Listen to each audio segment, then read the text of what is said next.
So throughout this video, we will be finding out where the real biblical Israel is, and it's over here in America, and we will be learning that together. And I don't care who don't like it. Okay? So this is what the first thing that I want to start off with is this. Excuse me. I've been telling people that Christ died in the 1600s, and they're like, "Whoa, what are you talking about?" And I'm like, "You want to hear something even more crazier? It was over here in America, baby." Welcome to the video, America's Egypt and Israel, part 2.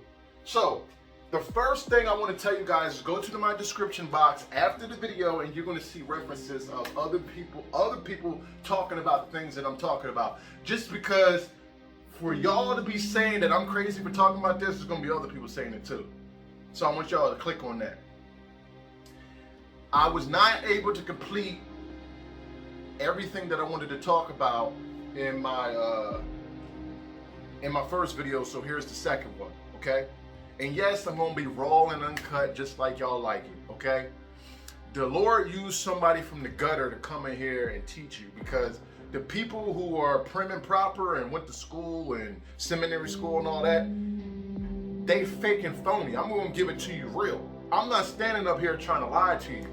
I don't care about this government. I'm not scared of this government. Y'all can come and get me. You know what I mean?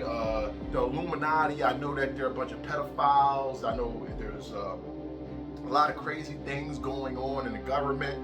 I know about y'all. Y'all know that I know. And I know all the way into the aliens that y'all hiding and y'all not disclosing to the world. So let's move on, because I don't want to get y'all too spooked out. Y'all gonna have to check out my Mark of the Beast video after this one.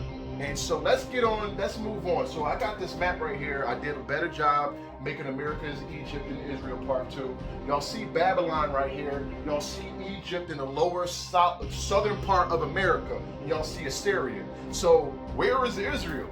So since my last video, I have come up with the conclusion that we can both learn this together. And so throughout this video, we will be finding out where the real biblical Israel is, and it's over here in America, and we will be learning that together. And I don't care who don't like it. Okay? So this is what the first thing that I want to start off with is this. Excuse me. I've been telling people that Christ died in the 1600s, and they're like, "Whoa, what are you talking about?" And I'm like, "You want to hear something even more crazier? It was over here in America, baby." I got a video that's about 7 minutes long, okay? I'm just gonna let you guys know. I'm gonna play it right now for you. Palestine and Israel. It's complicated. Well, at least that's what some people would like you to think. We've long been sold the narrative of a tit-for-tat skirmish of rockets, a real estate dispute, or even a centuries-old religious feud. There's so much more to the story of Palestine we all need to know. So, how did we get here? Let's take it back to the beginning. It starts with the end of a world war, Muslims fighting each other, and a promise made by the West only a century ago. So here's how the story begins. It's 1916, and the First World War is raging on. The Ottoman Empire is 617 years old at this point, and is on the brink of collapse. The British and the French had promised the Arabs sovereignty and Arab leadership over the Arabian Peninsula and the Levant if they helped them defeat the Ottomans. And so the Arabs said, okay. And so they helped them defeat the Ottomans. Now I know what you're thinking. What's this got to do with Palestine and the creation of Israel? Just trust me, we'll get there. Okay, so when the British and the French won, the Arabs wanted the land that was promised to them. But little did they know, the British and the French had this little top secret meeting. And in this top secret meeting, it was planned that the captured Ottoman province will be divided into areas of British and French control and influence. The British would receive Palestine, Jordan, and southern Iraq, while the French would control southeastern Turkey, northern Iraq, Syria, and Lebanon. This was called the Sykes-Picot Agreement. But then the Arabs found out about this agreement, and they were shocked. They had been bamboozled and tricked. They thought that they were fighting a war in order to overthrow their non-Arab Muslim rulers, only to end up with, you guessed it, European colonial rulers instead. Anyway, that's a long story for another video. Now that the British occupy Palestine, something unusual is happening back in Europe. You see, The Zionist movement had been growing increasingly influential and lobbied hard to support the mass migration of Jews to Palestine and recognize a Jewish claim to the Palestinian land. And in 1917, Britain, out of nowhere, publicly declared its intentions of establishing a national home for the Jewish people in Palestine.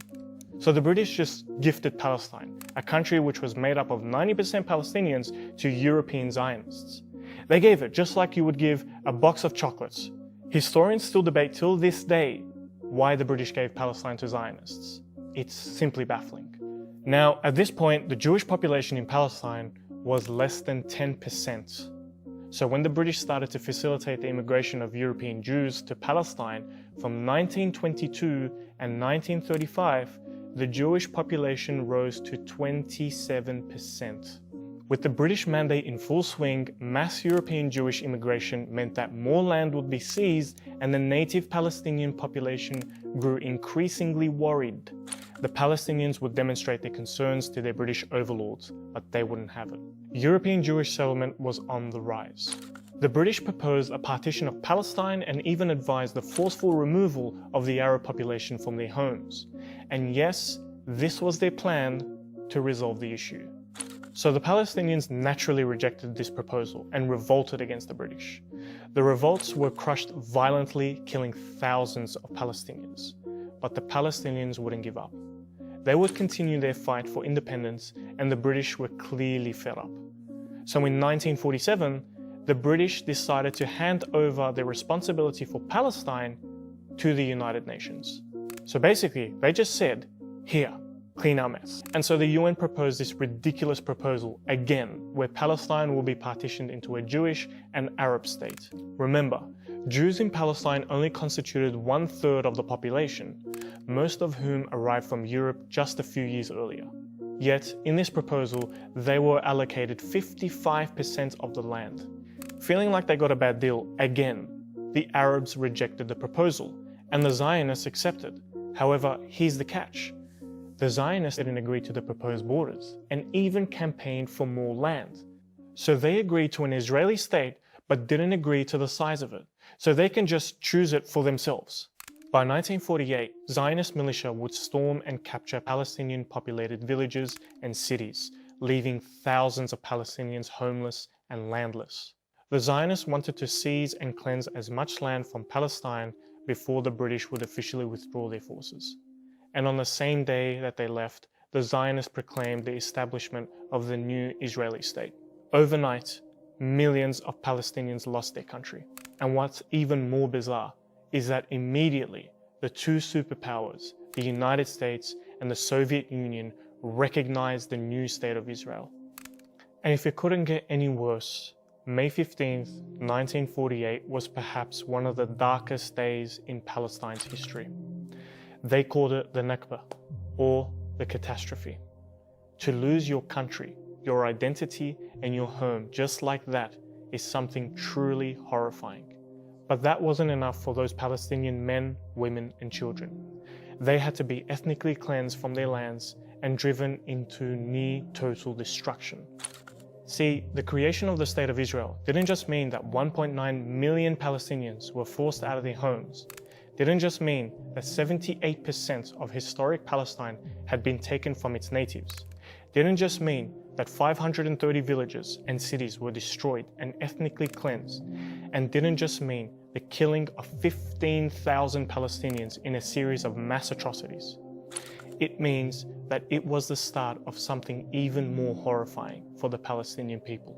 It signaled over 70 years of occupation, home demolitions, arbitrary arrests, displacements, Israeli expansion, military checkpoints, construction of walls, discrimination, massacres, and bombing of innocent men, women, and children in their own homes. So no, it's not complicated. The Palestinians are a people who have been oppressed and had their lands taken away from them and have been suffering ever since. This is how the events of the past shape the conditions of today.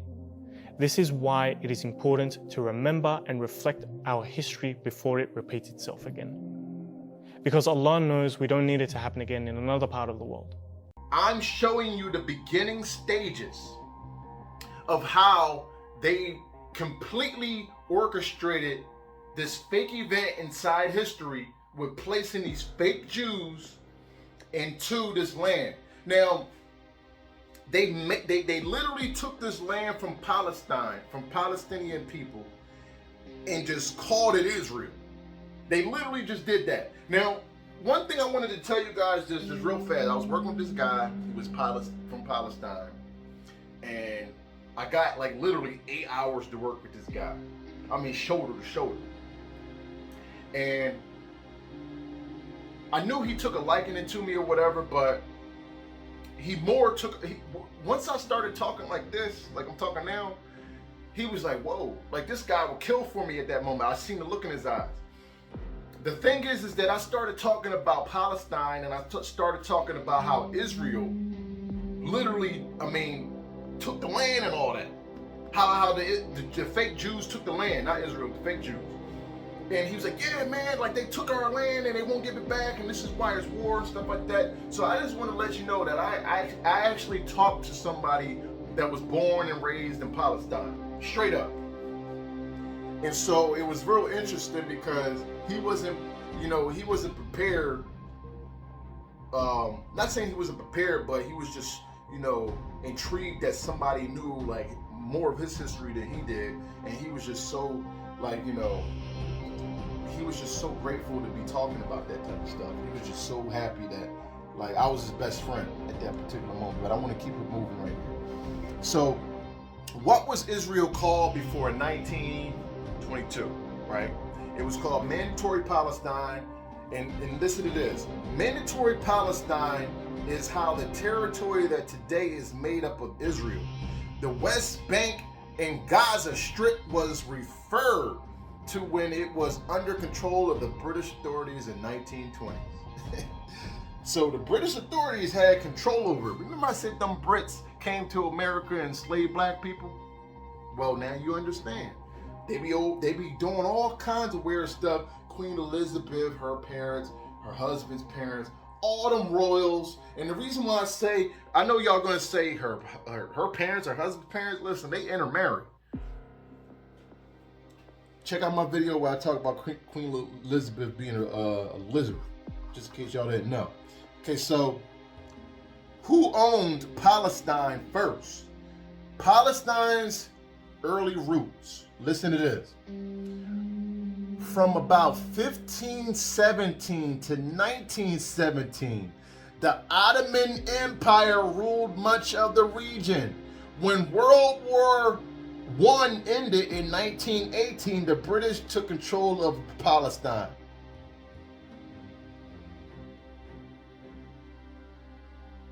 Look at the genealogy from Noah, right? You got Noah.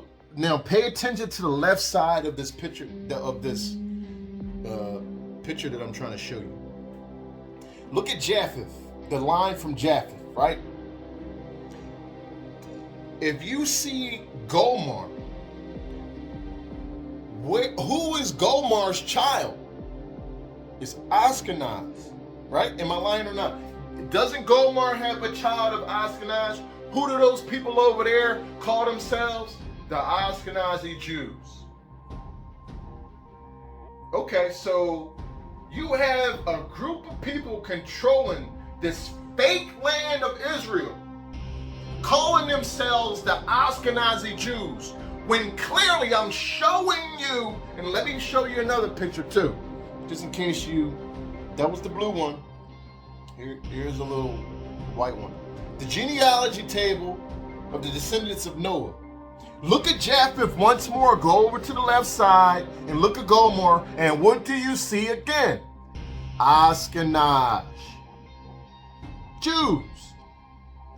And from Japheth, you also see Magog. Now, the reason why I'm shouting that out right now is because later on, listen, I always said that the Asians are Magog. They're pale.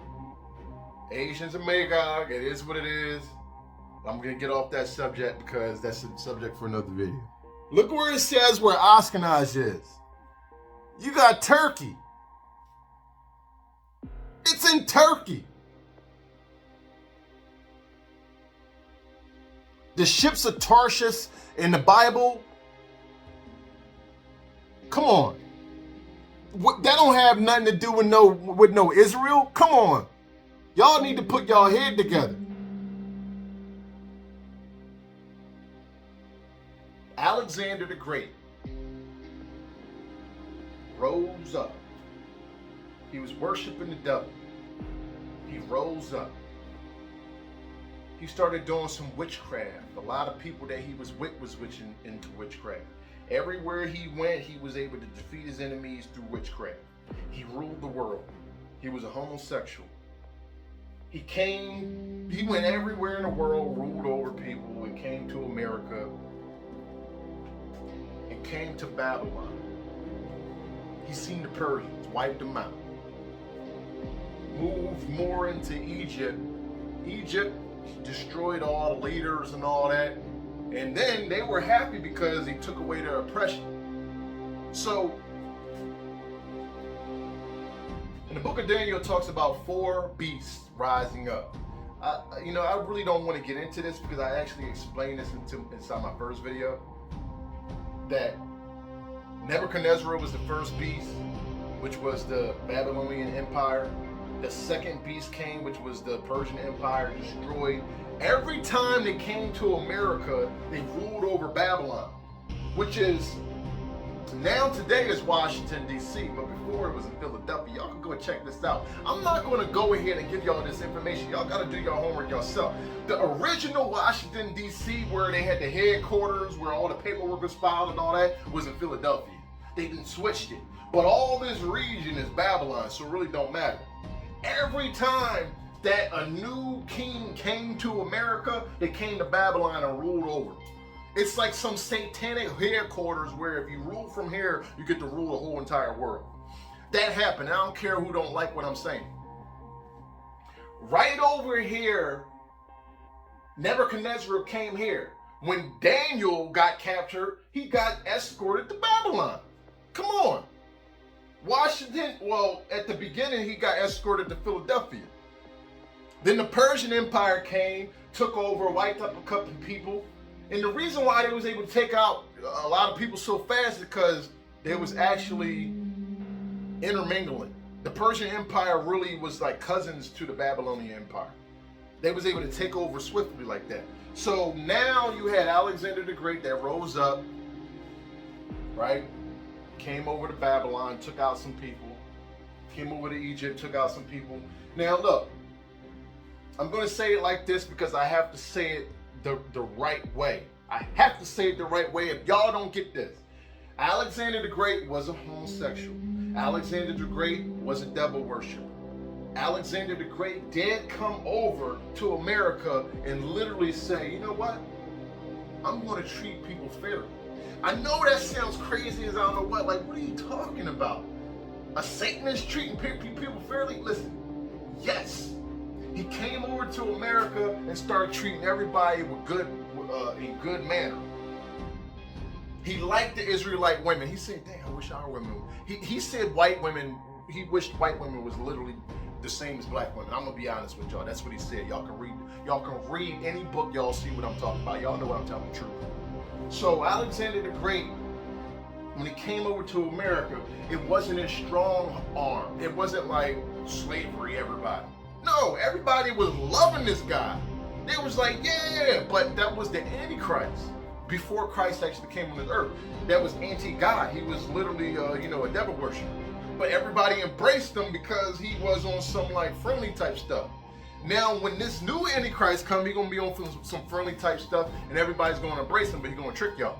So anyway, let's get back on to Alexander the Great. So Alexander the Great died, and then his 4 generals took over. Those 4 generals became horns. Alexander the Great was the 3rd beast. The 4 horns split up. I say it again. I don't have no problem saying this. They split up. It was the Roman Empire, the French Empire, the British Empire, and the Spanish Empire. They all came to America. They all did. They was all in America whipping and beating up all these people. The Mexicans, I'm letting you guys know. Egypt, Mexicans was occupying Egypt. I'm talking about like dark-skinned Mexicans. And then They pushed y'all out and then gave y'all a little land, called it Mexico, and said, this is y'all. Leave, like, shut up. And then so the Israelites, they took them down the Mississippi River in the ships, like I said, and they put them in slavery through all these different lands, which was not the land of Israelites. That's why they had to stir in the land that wasn't there. Because Israel, we're going to find that out together, right? We're going to definitely find that out together. So the thing is this. This is Egypt, all this region, even down here, and I'm going to show you a video that's proving that this is Egypt too. We heard about these caves in the western panhandle of Oklahoma, far out west, in which ancient Egyptians and Phoenicians came to this land 1500 BC, 3,500 years ago, and they left their art, their markings in the rock called petroglyphs, claiming the land for their god, Baal. So this is how we began to see these ancient Egyptians came here and claimed the land. They brought that spirit of Baal to our land even before the white man ever came. It's almost like they made a covenant. They did. They made, exactly, Sid. That's exactly right. They made a covenant and a blood covenant with Baal, and they claimed this land. And there's a timeline in that cave that wherever the sun hits it at any particular day, it tells the sun worshipers, the Baal worshipers, what worship to do on that day to Baal. Was there an Egyptian civilization in the United States? This is Monk's Mound, found in Collinsville, Illinois. Its base is about the size of the Great Pyramid of Giza, and it is many times larger than the Pyramid of the Sun in Mexico. If we look at a map of the Mississippi River, we can see many cities named after mounds and many cities named after Egyptian cities like Cairo in Illinois and Memphis in Tennessee. There are mounds absolutely everywhere along the Mississippi River, going all the way down to Mexico. Back in the 1800s, there was also rumors of an Egyptian find in the Grand Canyon. There was official newspaper articles that said they found gold artifacts and mummies. The mound builders of the Mississippi also created mummies from their dead. Where did they learn this practice that seems so Egyptian? Why did they build pyramids, and why are there so many cities named after Egyptian cities next to these mounds along the Mississippi River? So this is a depiction of a map of Egypt inside of the book, right? So a map of Egypt. So, and I want to show you Florida, Egypt. Okay, and then this passage talks about the palm trees, right? It talks about it being the wilderness of sin. Wilderness, wilderness, wilderness. See how it says wilderness all over it? Okay. It also points out the mountain peak of 7,000 feet. And then over here, Google search, Florida mountain, 7,000 feet. You have to read for yourself. Okay, it talks about how God sent quails in this book, and not on this page, but it talks about quails being easier to catch at night because they're exhausted. So the Israelites were able to capture the quails.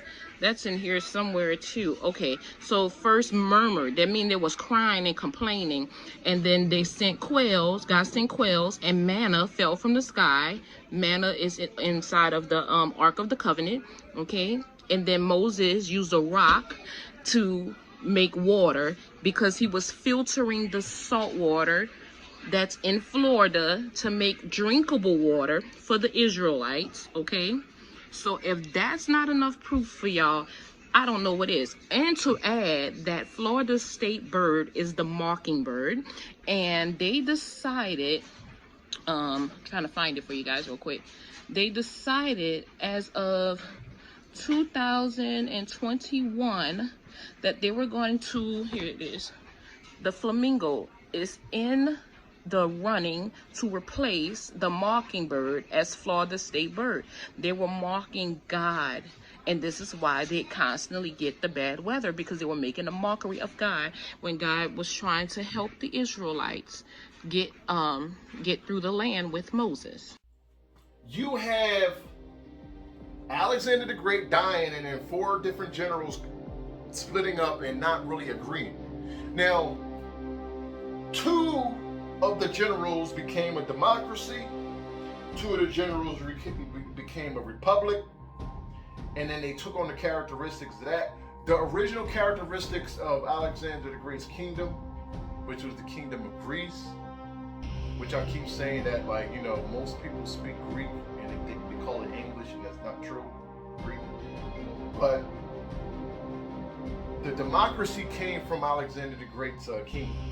So if y'all vote Democrat, y'all voting to pretty much embrace Alexander the Great, to be honest with y'all. Y'all can look this up. It's in my last video. Y'all can look it up. I'm not going to be talking about this information because y'all need to do your homework yourself. So, Alexander the Great died. 4 generals went all over the place. Y'all see throughout the history of the United States. You got Rome that went up to the top. You got the British Empire that went over to, I would say, like the eastern part of the U.S. You can look this up or check out my last video. You had Spain, which was more down here, the lower southern. And then for some weird reason, you had French that was like right in the middle. French was like smack dead in the middle, like boom. So what happened was when Alexander the Great died, over there, all the way on the other side where actual Greece is located and all that, they all went back home and plotted. I'm going to show you a scripture on that right now. Let me read it real fast to you. Psalms 83, verse 2-5. For lo, thine enemies make a tumult, and they that hate thee have lifted up the head. They have taken crafty counsel against thy people and consulted against thy hidden ones. They have said, come, and let us cut them off from being a nation, that the name of Israel may be no more in remembrance. For they have consulted together with one consent. They are confederate against thee. You have the French Empire smack dead in the middle. And so what happened to the French? Because the French had to have had a play inside of the United States, slavery. But that's what the Louisiana Purchase was all about. And I'm gonna show y'all a picture of Louisiana Purchase. So what happened was the America, and I'm gonna get to it, watch this. I said this in my last video, but America bought the lands off of the French, which was the Louisiana Purchase. Wasn't just Louisiana, it was a lot of other lands too. They bought the Louisiana Purchase, they bought it for $15 million. If y'all say it was $10 million, y'all lying. I'm not playing with y'all. I'm tired of playing with y'all. It was $15 million. I know what I'm talking about. I'm not going to dispute this. They bought the land for $15 million. So now remember I said America? And who was America and how did they just come out of nowhere? And who are they? They're the Roman Empire.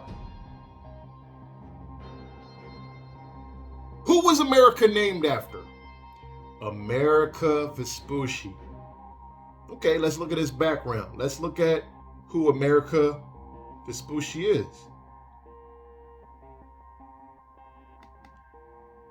Watch this.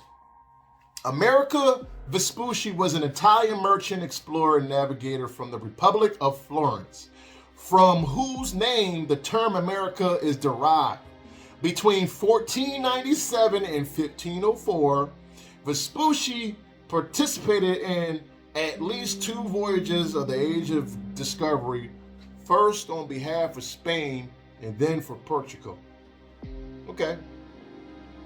So let's look at where the Republic of Florence is.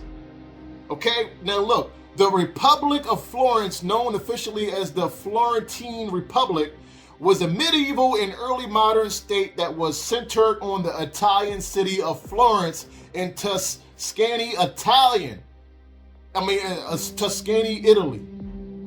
Excuse me for not pronouncing these assholes' names correctly. Florence is in the green. That's right next to Rome. So Rome sent one of their own to name America.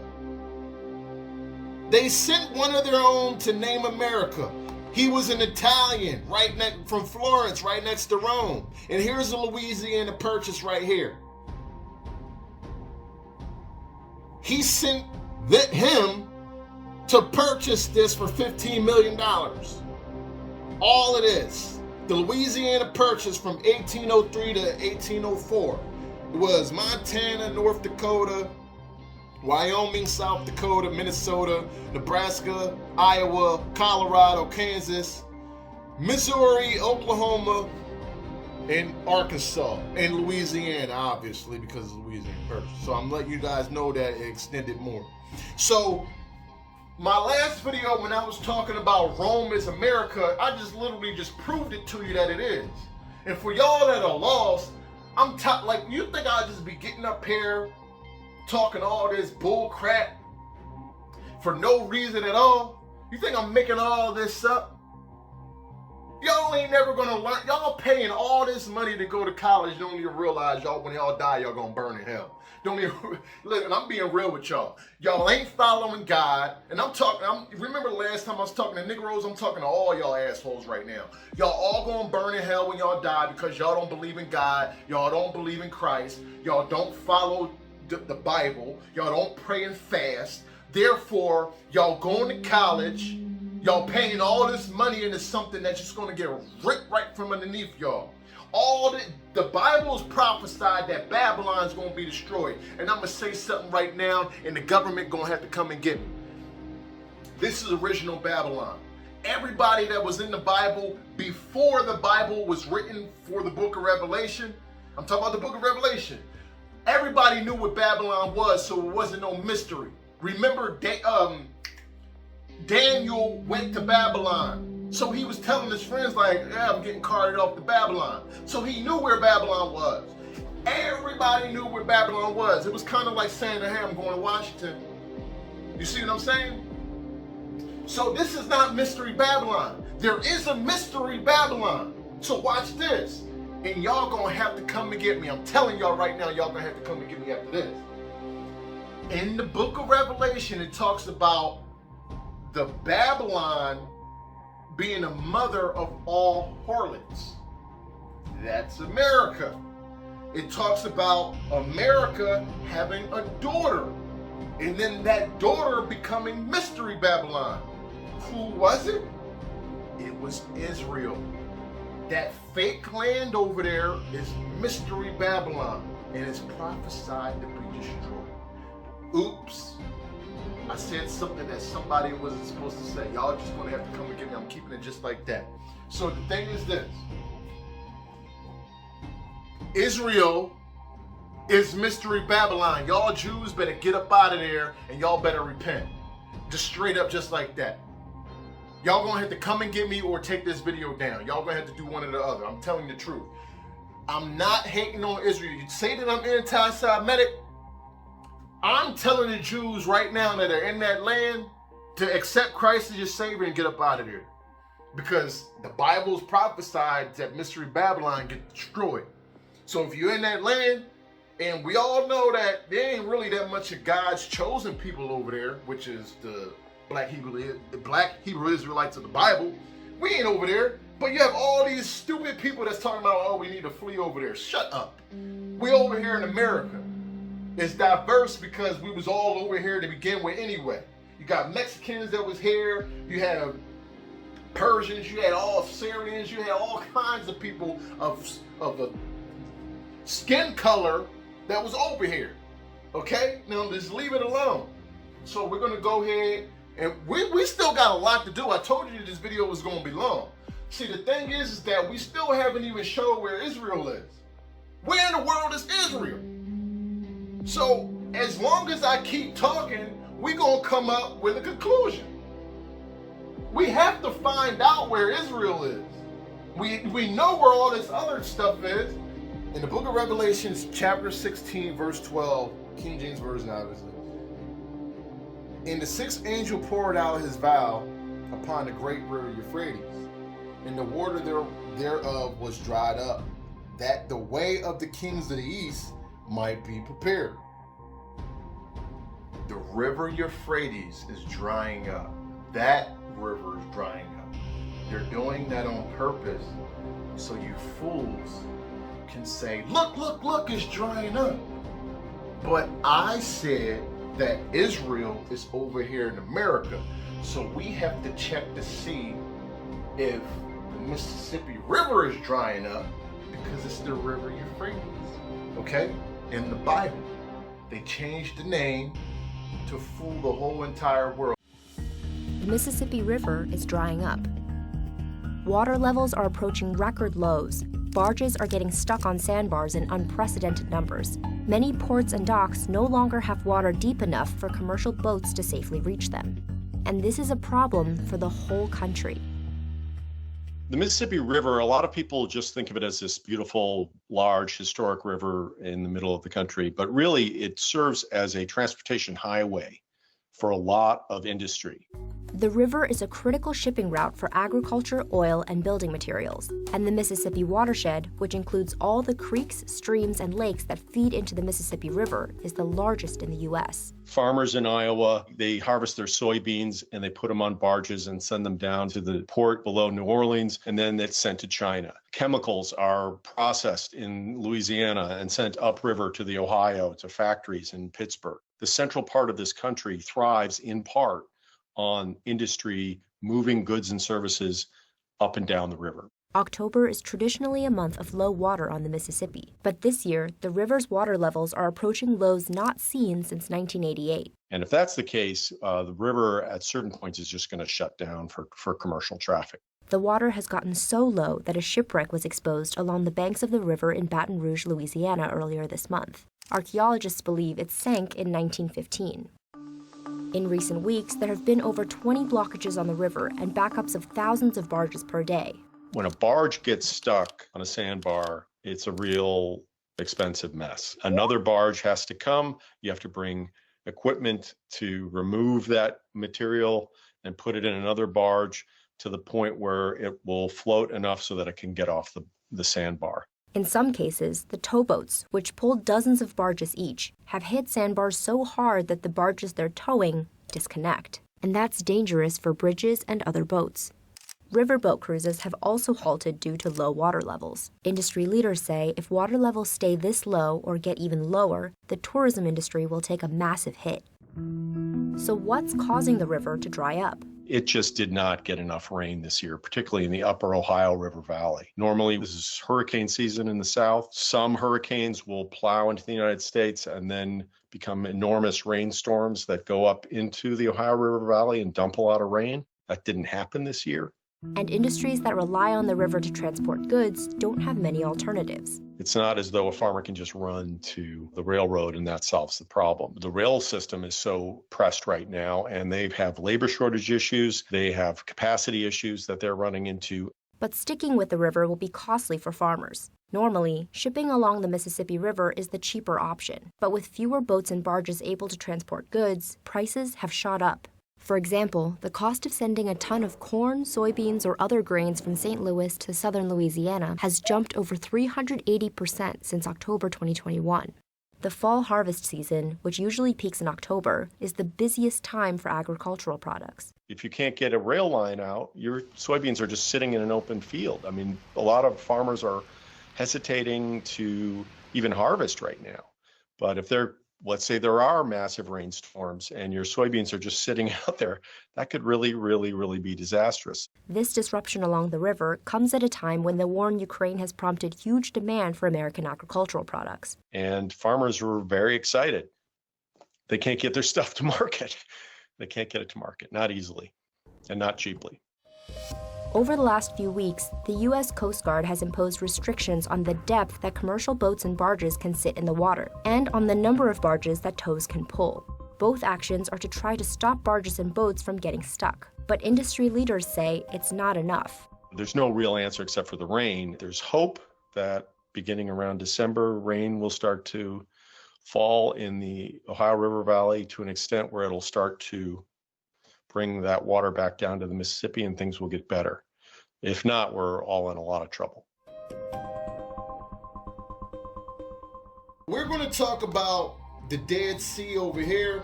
As you can see, the Dead Sea looks like this.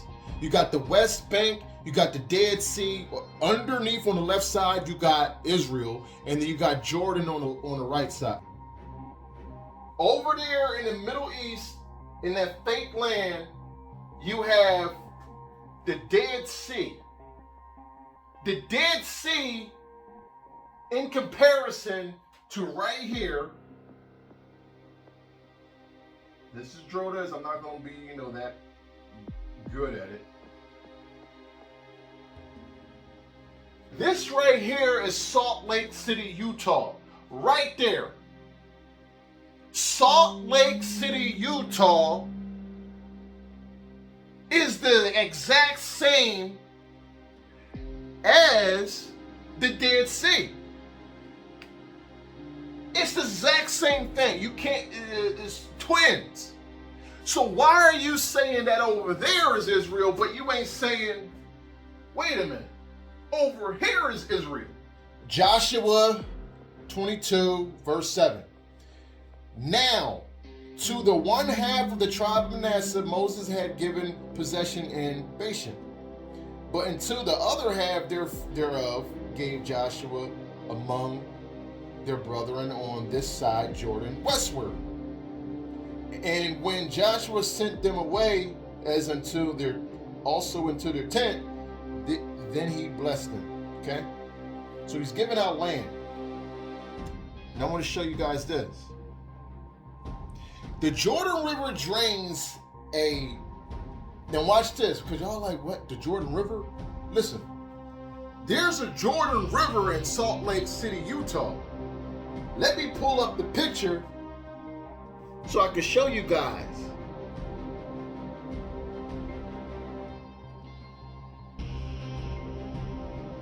That's amazing that you literally have the identical twin to the Dead Sea right in front of you, and they have a Jordan River. Now, we're going to go to Judges chapter 4, verse 5. She used to sit under the palm tree of Deborah between Ramah and Bethel in the hill country of Ephraim. And the sons of Israel came up to her for judgment. Let's look at where Ephraim is, because she was just talking about Ephraim sitting on the palm trees where Ephraim was. So we got to find a map showing where Ephraim was. Let's use this one. Now look at the Dead Sea and look at Ephraim. Okay? Look at the Dead Sea, look at Ephraim. We're talking about above and over a little bit. So above and over, which is right here. Can we just write E right here, because that makes sense? So what land right here, let me just stop playing around with y'all. This is Nevada. Where this is where Nevada is. Y'all go do your research. I'm not going to show you on this. I don't have time. Y'all go do your research on Nevada and see if they have palm trees. I mean, why do I even have to talk about this? Y'all know Las Vegas got palm trees. Y'all know that all throughout Nevada it's all palm trees. And the Bible's talking about Ephraim having palm trees. I just proved it. Now that little fake land over there in Israel, guess what? When they do a documentary, I don't even want to show you this documentary. I do have it on my computer, but the thing is that it's too long and y'all going to drift away and not pay attention. The thing is this. In this documentary, they talk about that the palm trees are extinct over there in Israel. They have to say it's extinct because it never existed. All the palm trees were over here. Tired of this, man. I could be doing some crazy things right now, but no, I would like to share this information with you guys. Now, Egypt. Here's the thing with this Egypt stuff, right? I'm gonna get really, let me just this is all about just showing you guys video after video after video. Okay, so I understand over there in the fake land of Egypt also, they put that land over there in construction. Over here in the US, you have more pyramids over here than any place else in the world. Over there, they constructed those pyramids. And I'm gonna show you video of it. They lie and say there's no equipment that can create those pyramids. Yeah, they're gonna say that so you don't investigate it. But the equipment did create those pyramids. And as y'all can see, like I'm telling the truth,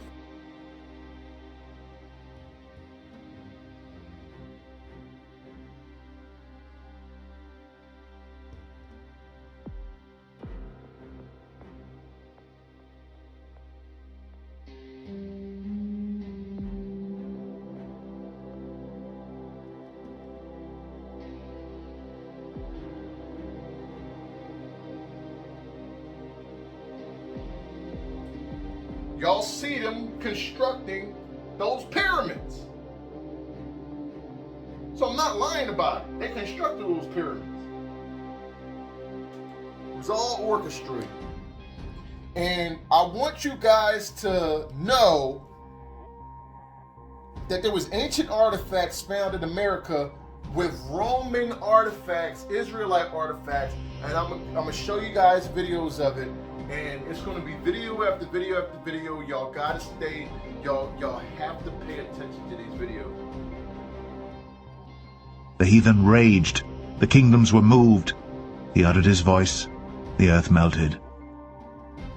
The true location of the land of Judah, continuing my series on the possibility that biblical history happened in the Americas. Today we're going to be talking about the real location of the land of Judah. Now, what makes the tribe of Judah so important in the Bible? The tribe of Judah became the most powerful and most important tribe. Not only did it produce the great kings David and Solomon, but also it was prophesied that the Messiah would come from among its members. The kingdom of Judah was in Utah. The best-selling book When Rocks Cry Out by Horace Butler has already demonstrated that Peru was Jerusalem and that the kingdom of Judah is in Utah. How did Mr. Butler prove that the kingdom of Judah was in Utah? Well, he used biblical verses from Deuteronomy chapter 34 verses 1 through 3, which reads as follows. And Moses went up from the plains of Moab onto the mountain of Nebo to the top of Pisgah. That is over Jericho, and the Lord showed him all the land of Gilead unto Dan, and all Naphtali and the land of Ephraim and Manasseh, and all the land of Judah unto utmost sea, and the south and the plain of the valley of Jericho, the city of palm trees, unto Zoar. The strange thing about the description of the kingdom of Judah given in Deuteronomy chapter 34 is that all these biblical place names can be found in Utah, such as Manasseh, Utah, Mount Nebo, Utah, Mount Pisgah, Utah, Jericho, Utah, South Gilead Way, Utah, Ephraim, Utah, Daniel, Utah, Nephi, Utah, short for Naphtali, Moab, Utah, and many other biblical names are found in Utah, such as Goshen, Utah, Jordan, Salt Lake, which could possibly be the real Dead Sea. There is a mountain in eastern Nevada named Mount Moriah, and it's over 12,000 feet high. In Utah, not only is there a river Jordan, but it runs out of a freshwater lake and into the Great Salt Lake, which is remarkably like the Dead Sea. There is also a Mount Nebo in Utah, approximately 12,000 feet high. So yes, with evidence this strong, the real Judah was possibly in Utah. Now, people often try to say that it was the Mormons that gave these places names in Utah, biblical names to support their position as Jews. However, this explanation fails miserably because there are no 12,000 feet high mountains in modern-day Jerusalem. Therefore, the real Judah or Israel has to be in Utah because it fits the description of the kingdom of Judah perfectly. Now, one of the criticisms I would get for looking into the possibility that much of biblical history happened into the Americas is that I'm stepping into Mormon territory. However, I do not believe in any denomination whatsoever. So just because I look into the possibility of biblical history happening somewhere else doesn't make me part of any denomination. I also believe that we should limit our use of technology such as social media and artificial intelligence, but that doesn't make me an Amish. So often people say that the reason Utah has all these biblical names was because of the Mormons, but the reality is all these names were given by the natives found throughout Utah, Such as the name Utah itself, it is derived from the name of the Oti tribe. It means people of the mountains in the Oti language. According to other sources, Utah is derived from the Apache name Yuta, which means tall. In the Spanish language, it was said as Utah. Subsequently, the English-speaking people adapted the word Utah. There is no J in Hebrew, therefore Judah is Yuda, especially when you consider the fact that the J and Y have the same meaning and numerical value and are interchangeable as a result. Now, all across Utah you have fascinating rock formations, very unique compared to the rest of the Americas. And one of the most fascinating places in Utah is Moab, Utah. In the Bible, Moab comes from the name Moabites, which belong to the same ethnic stock as the Israelites. Their ancestral founder was Moab, a son of Lot, who was a nephew of the Israelite patriarch Abraham. The Moabites were known to be the enemies of God's people. The kingdom of Moab would constantly mistreat the Israelites. And as a result, to punish the Moabites for mistreating the Israelites, God destroyed Moab's kingdom. And as I've mentioned before, one of the most fruitful things you can study in the Bible is what God's wrath looks like. Whenever God shows his wrath in the scriptures, it often seems to be in the form of a consuming fire. We see examples of this in the story of Sodom and Gomorrah, where God made it rain fire and brimstone. But Sodom and Gomorrah is not the only kingdom that experienced a consuming fire. Many kingdoms throughout the Bible have experienced God's consuming fire, including Sodom and Gomorrah and the Egyptians, but also the Moabites, such as found in the book of Amos, chapter 2, verse 2. But I will send a fire upon Moab, and it shall devour the palaces of Kerioth, and Moab shall die with tumult, with shouting, and with the sound of the trumpet. So throughout the scripture, God says that he destroyed Moab with the consuming fire. And what do we find that's very interesting in Moab, Utah? All throughout the location of Moab, Utah, you find very fascinating rock formations. Now we're told in school that these are the process of natural erosion through millions and millions of years. But what if Moab, Utah is the result of God's consuming fire? And this place is the true location of the Moabites that got consumed by fire. The first example I want to show you of fascinating rock formations is the church rock just south of Moab. It's a very interesting, fascinating rock formation that looks like it possibly in the past was once a temple. The look of this structure doesn't look like it was the process of natural erosion, but it looks as if it used to be some kind of monument that went through a cataclysm. And we're just simply told that all these fascinating rock formations are the process of nature and just natural erosion through millions of years. But when you really look around all across Moab, Utah, and just all across Utah in general, these rock formations look like the layouts of cities. As the Bible states, God's wrath is a consuming fire, and that he will cause kingdoms to melt like wax, making them pretty much unrecognizable from their glorious original state. So yeah, all across Utah, Moab, Utah, you find very interesting structures that possibly were pyramids, and kingdoms, and castles, and idols. But we're just told, oh, this is nothing interesting, this is the process of natural erosion. So now the famous old questions that a lot of believers like to ask. Why would the devil lie about biblical locations? Why does it matter? It matters because it hides true biblical history, and it also hides proof of God's wrath, and what God can do to an entire kingdom in the blink of an eye. After you guys seen the video of all these people talking about the Roman artifacts, you go to my description box, you'll see the videos of people talking the same stuff. Click on the links, have the understanding on it. Let's talk about the Illuminati real fast, okay? I know they don't want me exposing this, but when the Roman Empire came up here, they started coming up, they started doing the northern part. That's the reason why Romans became Republicans. They ruled the north.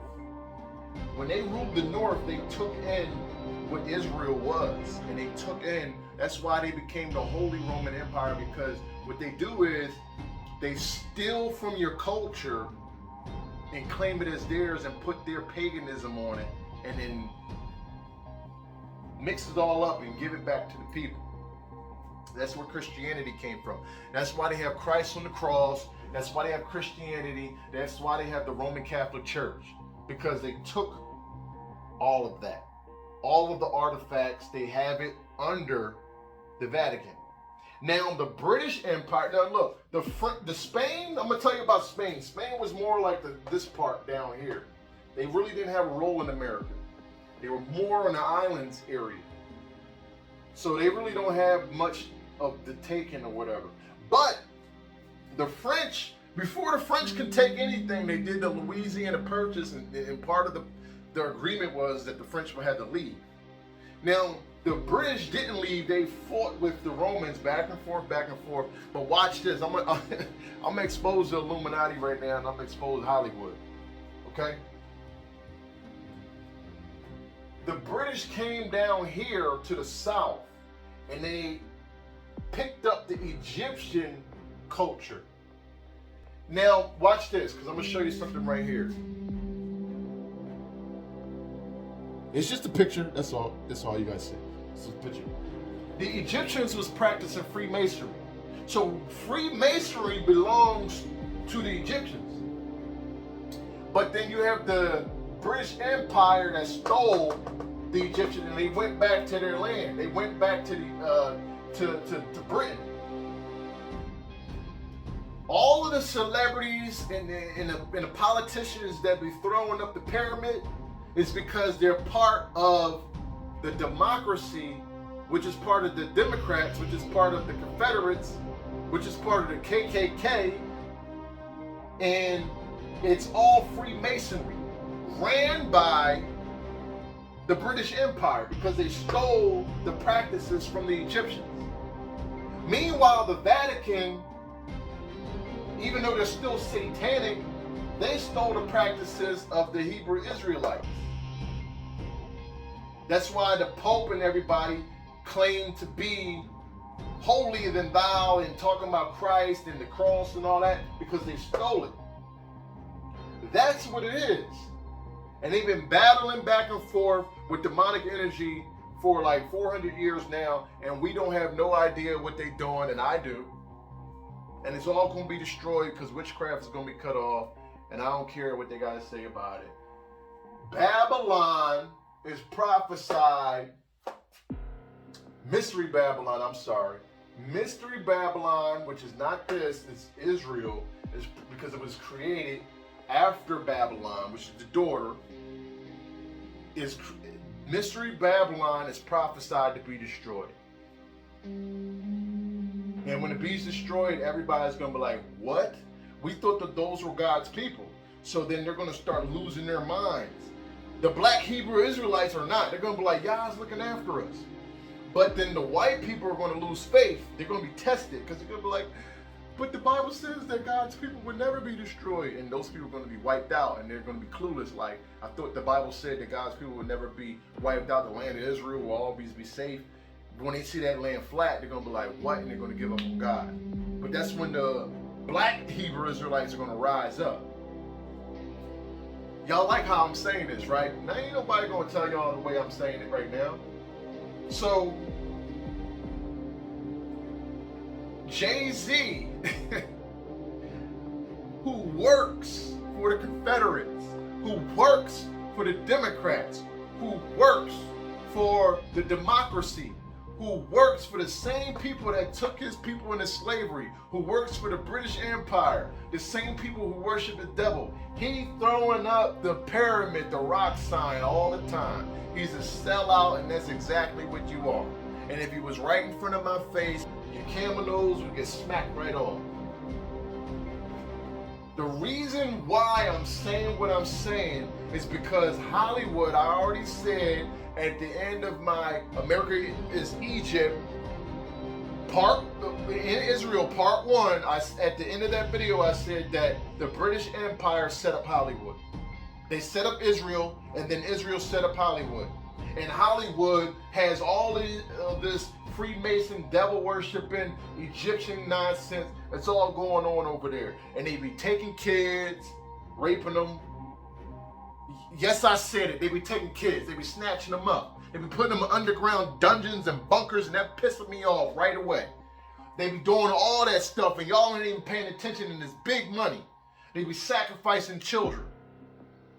And it's all going to come to an end. Their rulership is done and over with. Okay? It's done and over with. It was a 400-year rulership. from the moment that they started ruling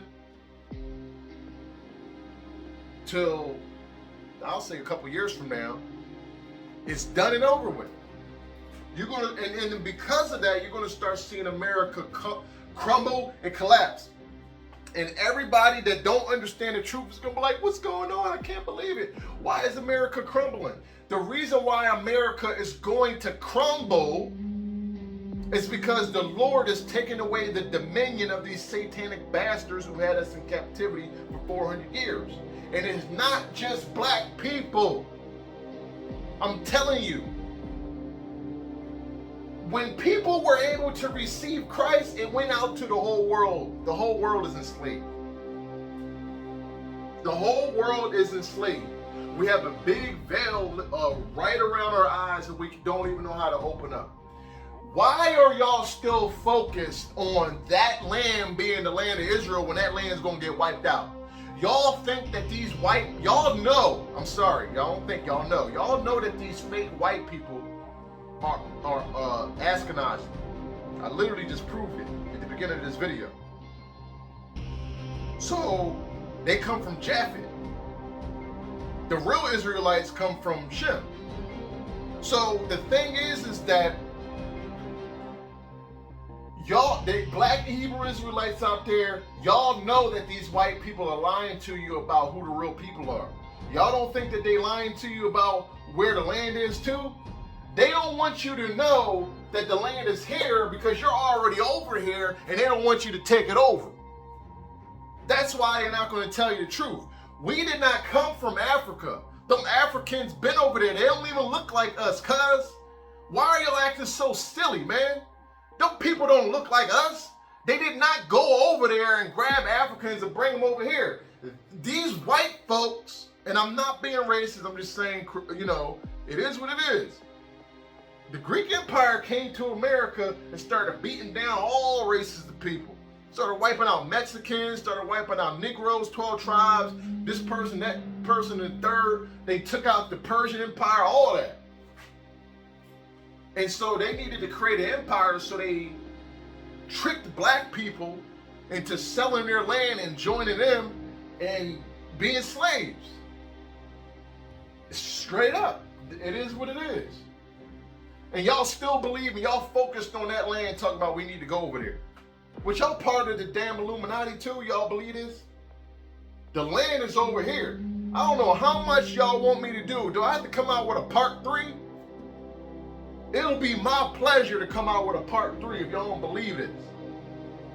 Y'all still focused on that being a land when I literally said that the Salt Lake City, Utah is the Dead Sea and it proves it. And then you also have the Jordan River that flows into it. You have pyramids down here. Y'all seen all the ancient artifacts. Y'all seen all the references from all these people finding this stuff and doing their research. Y'all see it. Y'all see the palm trees. Y'all see how 7 streams. All of this is over here. They went over there and they plotted and planned and put all that fake stuff over there with man-made machines and rivers and all that. And y'all, they got y'all fooled. The same people that got y'all into captivity that fooled y'all. They ain't gonna fool me. I know more than what y'all think. Now my next video, I'm gonna be talking about Kanye West. And I know y'all don't wanna hear it because that's y'all favorite rapper. But Kanye West ain't fooling me with that I'm a Hebrew Israelite. No, you're not. I mean, maybe you are, but you're not like a servant of Christ. You're lying about that. And I'm telling you that Kanye West is the Antichrist. Y'all don't like it, but he gonna rise up and start ruling Babylon and y'all gonna accept him. And he gonna be rich as I don't know what. And you gonna work with Elon Musk and give y'all the mark of the beast, which is the chip. And I'm gonna make a video proving it. And I don't care if you don't like it. And I'm telling y'all straight up, I'll fight him. Yeah, I'm gonna fight. Yeah, listen, it is what it is. Come and get me. I'm tired of this. You got too many satanic bastards that's lying to people, and you got people that's fooled and manipulated. He talking about he worshiping Christ. You don't worship Christ. You lying. You're a satanic bastard who sacrificed your mother, and you was best friends with Jay-Z, who I literally just proved is part of the Illuminati. Straight up. And it is what it is. That is what it is. All these rappers went through secret societies to manipulate black youth into gang banging, street activity, selling drugs, messing around with a bunch of women, creating baby mothers and single parents and all this. Like, that's literally what rap music was put out there for. White people, y'all got this, you know, y'all rock and roll to distract y'all. But all this is satanic, straight up. And we have to repent. We have to follow Christ. This generation has to be awakened. A lot of people are not used to this type of knowledge because they've been partying and dancing and twerking for the last 10 years, and so they don't have the understanding on it. But I'm here to tell you guys that this is real. You know, this is a long video, and it's extra long. And whoever made it to the end of this video, God bless you. There's a lot of people that probably turned it off within the first 5 minutes. You know what I'm saying? So, I don't know. Maybe I might have to make a part 3. And I'm going to have to explain more. But it is what it is. That's the end of my video. Hope y'all enjoyed. I didn't use too much profanity in this one. I wanted to keep it clean. But that's the end of my video, y'all. Take care and God bless.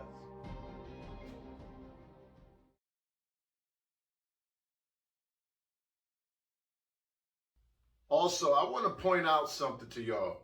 Okay, so I was watching a movie a while back called The Hateful Eight with Samuel Jackson, and it was directed by Quentin Tarantino, and so I just wanted to point something out real fast.